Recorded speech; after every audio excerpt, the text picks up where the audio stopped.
ప్రేక్షకులకి ఆ లలితాంబిక అమ్మవారి యొక్క అనుగ్రహం పరిపూర్ణంగా కలగాలని మనస్ఫూర్తిగా కోరుకుంటూ మనం ఈరోజు చెప్పుకోబోయేటువంటి టాపిక్ సెప్టెంబర్ మాసంలో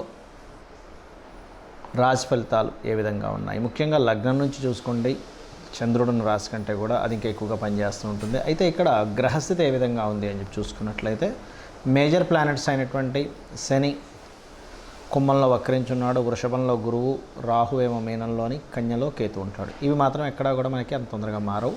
మిగతా గ్రహాలు కనుక చూసుకున్నట్లయితే కుజుడు మిథున రాశిలోని, అదేవిధంగా చంద్రుడు కర్కాటకంలో ప్రారంభమై మరలా మిథునం వరకు తన యొక్క సంచారం జరుగుతుంది. అందులో చంద్రుడితో పాటు బుధుడు కూడా కర్కాటకంలో ఉన్నాడు. కాకపోతే బుధుడు 5వ తేదీకి సింహంలోకి మారి మరలా 23వ తేదీకి ఇందులోకి మారుతున్నాడు, కన్యారాశిలోకి మారుతున్నాడు. అదేవిధంగా సింహరాశిలో రవి, శుక్రుడు కన్యారాశిలో నీచబడి ఉన్నాడు. ఆయన దాదాపుగా 19వ తేదీ వరకు ఉంటాడు. మరియు అదేవిధంగా ఈ కన్యారాశిలో శుక్రుడు 19వ తేదీ వరకు నీచబడి ఉన్నటువంటి సమయంలో పర్టికులర్గా ఏంటంటే నీచ స్థానంలో ఉండేటువంటి రిజల్ట్స్ కూడా నేను మీకు ప్రత్యేకంగా చెప్తాను. అందరూ అంటే జాతచక్రం ఉన్న వాళ్ళు లేని వాళ్ళు కూడా ఏం పాటించాలనేటువంటిది. సో అందుకని మీరు వీడియో ఎండింగ్ వరకు చూడండి. వృషభ లగ్నం వారు ముఖ్యంగా ఈ నెలలో 19వ తేదీ వరకు తీసుకోవాల్సిన ముఖ్యమైన జాగ్రత్త అంటే ఈ నెల మొత్తంలో ముఖ్యంగా 19వ తేదీ వరకు పంచమ స్థానము అంటే ఆలోచనా స్థానంలో శుక్రుడు కేతువు కలిసి ఉంటున్నారు.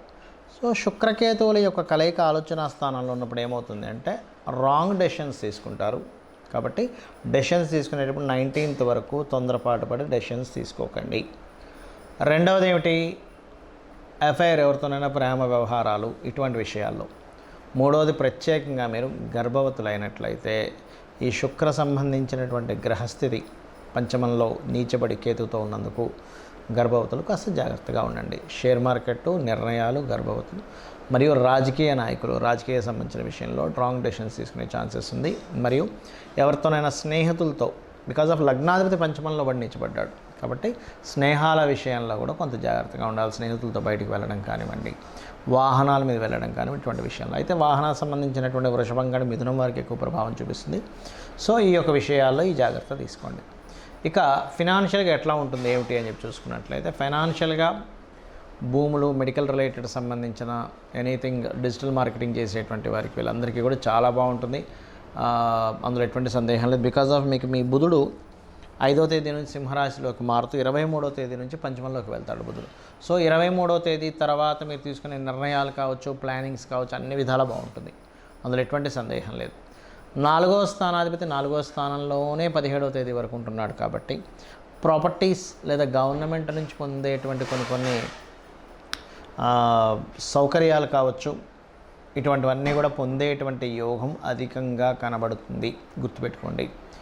అలాగే ఇక్కడ ఈ వృషభం వారికి ప్రత్యేకంగా 23వ తేదీ నుంచి ఎప్పుడైతే బుధుడు ఎంటర్ అవుతాడో అప్పులు తీరడానికి అనుకూలంగా ఉంది, ప్రాపర్టీస్ కొనుక్కోవడానికి అనుకూలంగా ఉంది రవి బలం వల్ల.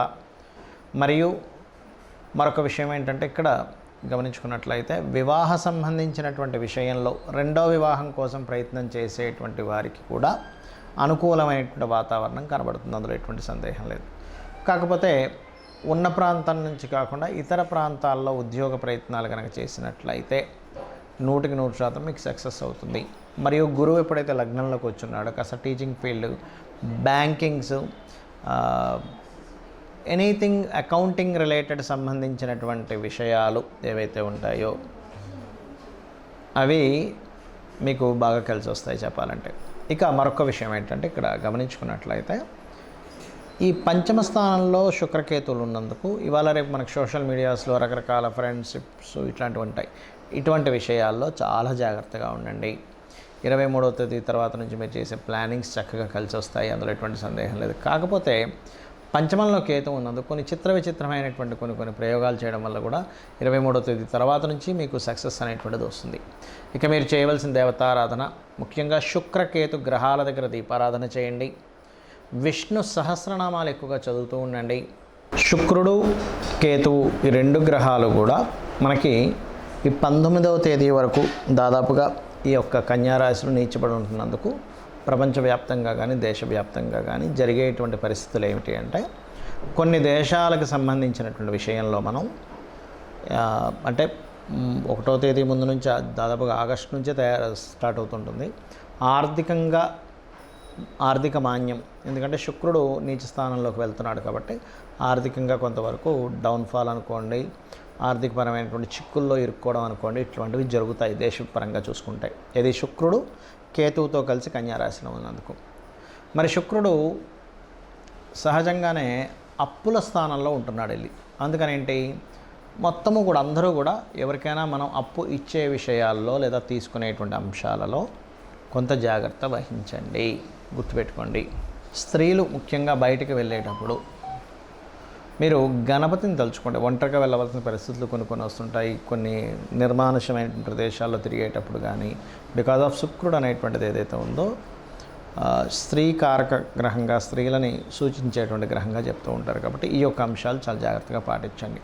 అంటే ఒంటరిగా పంపించకండి అంత, అంటే కొన్ని ప్రదేశాలకు ఒంటరిగా పంపిస్తే ప్రమాదము అని అనుకునేటువంటి విషయాల్లో చాలా కేర్గా ఉండాలి అన్ని రాసుల వారు కూడా. బికాజ్ ఆఫ్ యూనివర్సల్గా కొన్ని ఇవి పనిచేస్తూ ఉంటాయి, అదొకటి.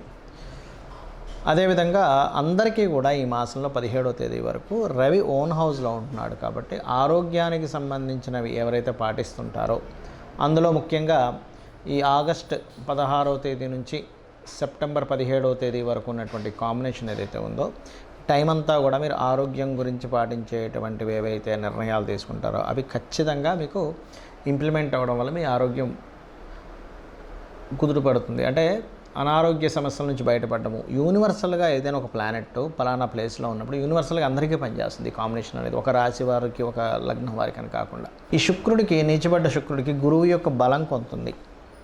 దీనివల్ల ఏమిటంటే ఉపాసనలు చేసేవారికి మరియు ఏదైనా దీక్షలు తీసుకునేటువంటి వారికి కూడా కొంతవరకు ఇది సపోర్టివ్గా ఉంటుందని చెప్పుకోవచ్చు. మరి ఎంతసేపు మనం ఈ గోచార ఫలితాలైనా మన జన్మజాతక ఫలితాలు కూడా ఉంటాయి అంటే ఖచ్చితంగా మన జన్మజాతక ఫలితాలే చూసుకోవాలి. ఎందుకంటే మీరు ఏదైతే పూర్వజన్మలో చేసిన కర్మ ఏదైతే ఉందో, అది బ్యాడ్ కర్మ కావచ్చు, గుడ్ కర్మ కావచ్చు, తెలిసో తెలియకో చేసింది కావచ్చు, అది పర్టికులర్గా 12 భాగాలుగా విడిపోతుంది. మీ యొక్క లైఫ్లో మీ యొక్క స్థితిగతులు ఏమిటి అనేది మీ లగ్నం బట్టి తెలుస్తుంది. కష్టపడి బ్రతుకుతాడా లైఫ్ అంతా కూడా, లేనట్లయితే ఒక ఏజ్ వరకే ఎలా ఉంటుందా, దాని తర్వాత బాగుంటుందా, అది అన్ని విషయాల్లోని, నాట్ ఓన్లీ మీ పర్సనల్ విషయం అనే కాకుండా మీకు ధనం సంపాదించే విషయం కానివ్వండి, మీ కుటుంబ సభ్యుల విషయంలో కానివ్వండి, మీ యొక్క సిబ్లింగ్స్తో ఉండేటువంటి అంశాలు కానివ్వండి, మరియు అదేవిధంగా మీ యొక్క ఆస్తికి సంబంధించిన విషయాలు కానివ్వండి, అంటే ప్రాపర్టీ ఎప్పుడు కొనాలి. జ్యోతిష్శాస్త్రం ఎప్పుడు కూడా ఏం చెప్తుందంటే మీకు రూట్ చూపిస్తుంది. ఆ రూట్లో వెళ్ళేటప్పుడు మీకు లైఫ్లో ఎటువంటివి సంఘటనలు ఎదురవుతాయో చెప్తుంది. ఆ సంఘటనల్ని ఏ రకంగా మీరు ఎదుర్కోవాలి, ఎటువంటి నిర్ణయాలు తీసుకోవాలి, ఎటువంటి నిర్ణయాలు తీసుకోకూడదని చెప్తుంది. అంటే ఏదో ఒక రూట్ చూపించడం కాకుండా ప్రతి అంశంలోని మీకు ఎక్కడ టర్నింగ్ వస్తుంది. మనం చూడండి, ఒక దగ్గరికి వెళ్తుంటాము, ఇక్కడ మీకు టర్న్ ఉంది, ఇక్కడ మీకు స్లోప్ ఉంది, ఇక్కడ మీకు స్పీడ్ బ్రేకర్స్ ఉన్నాయని తెలుస్తున్నప్పుడు మనం జాగ్రత్తగా వెళ్తుంటాం. ఆ రకంగా ఏంటంటే జ్యోతిష్యం అనేటువంటిది వెలుగుని చూపించేది. మరి చాలామంది అంటారు ఏమండి మనం కర్మలో ఉన్నట్టుగా జరుగుతుందని. అది కూడా కొంతవరకు కరెక్ట్. ఎప్పుడు బలీయమైన కర్మ అంటారు. అంటే ఇంక తప్పదు అన్నప్పుడు పర్టికులర్గా ఆ కర్మ తీర్చుకోవడానికి భూమి మీదకి వచ్చినప్పుడు దాని ప్రభావం ఉంటుంది. కానీ మిగతాదంతా కూడా ఆ యొక్క కర్మని తొలగించుకునేటువంటిది కూడా ఉంటుంది. తొలగించుకునేది లేకపోతే ఆ శ్రీకృష్ణ పరమాత్మ తన యొక్క కుమారుడైనటువంటి అతనికి చర్మవ్యాధి, శాపవశాత్తు చర్మవ్యాధి వచ్చినప్పుడు నువ్వు నీ కర్మను తగ్గించుకో అన్నప్పుడు అతను సూర్య నమస్కారాలు లేకపోతే సూర్యుడికి సంబంధించిన ఆలయాలు కట్టో 7 సంవత్సరాల పాటు దానికి సంబంధించిన చేసి ఎలా తగ్గించుకున్నాడు, నా కర్మ ఇంతే అని ఎందుకు వదిలేదు అనేటువంటిది మనం ఒకసారి ఆలోచించుకోవాలి. దశరథ మహారాజుకు కూడా సంతానం లేనప్పుడు మరి సంతానం లేదని అనుకున్నాడు, లేకపోతే పుత్రకామేష్టి యాగం చేసి సంతానాన్ని పొందాడా. ఇలా 1 కాదు 2 కాదు, మన పురాణాల్లో వాటిలో అన్నింటిలో కూడా చెప్తుంది ఏమిటంటే ఆ యొక్క సమయంలో ఆ కాలంలో యాగాలు హోమాలు చేశారు. ఈ యొక్క కలియుగంలో నామస్మరణ, కేవలం అమ్మవారి నామము లేకపోతే విష్ణునామము శివుని యొక్క నామము తలుచుకోవడం ద్వారా మన కర్మ తప్పకుండా దగ్ధమవుతుంది. వీటన్నిటికంటే గొప్పగా ఏంటంటే సూర్య నమస్కారాలు కూడా ఇంకా చక్కగా పనిచేస్తాయి. అందరికీ అన్నీ తెలియకపోవచ్చు, కానీ రోజు సూర్య నమస్కారం చేసుకోండి. ఖచ్చితంగా మీరు ఏదైతే ఇబ్బంది పడుతున్నారో, ఉద్యోగమనో, వ్యాపారమనో, వివాహమనో, ఇవన్నీ కూడా మీ కర్మ దగ్ధం అవ్వడం ద్వారా మీరు అనుకున్న గోల్ మీరు రీచ్ అవ్వగలుగుతారు.